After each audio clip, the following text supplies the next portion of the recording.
So I think one of those earlier things were that people assumed that because it came to Othram, it must be a small amount of DNA. We specialize in cases that have small amounts of DNA, but this case had plenty of DNA. The case When came you to say us. plenty, what do you mean by plenty?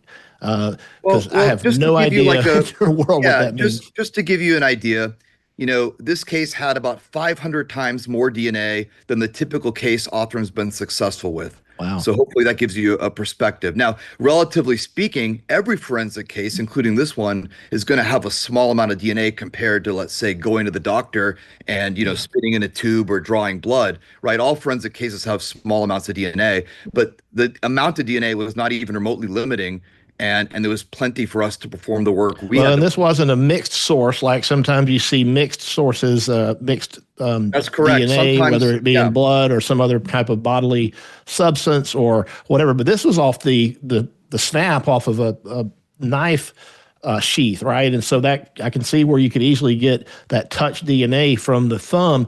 But tell me, what did the Idaho police do to help corroborate your profile? Now, I understand that eventually this led to Pennsylvania, and then there was a trash pull, meaning that the police literally took trash from Kohberger's parents' house, and then there was a profile that was obtained that turned out to be that of Kohberger's father. What were you guys able to do with that father's profile?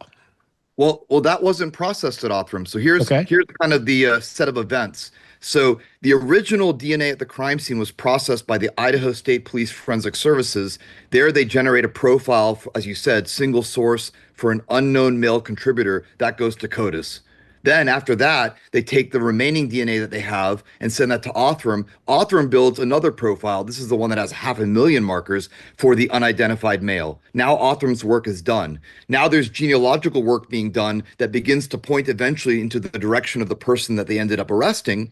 And to confirm whether that was not just a lead, but an actual identity, they then did a trash pull and compared the DNA of the father to the crime scene. This was done again, not by Othram. This was done using the standard CODIS kind of testing.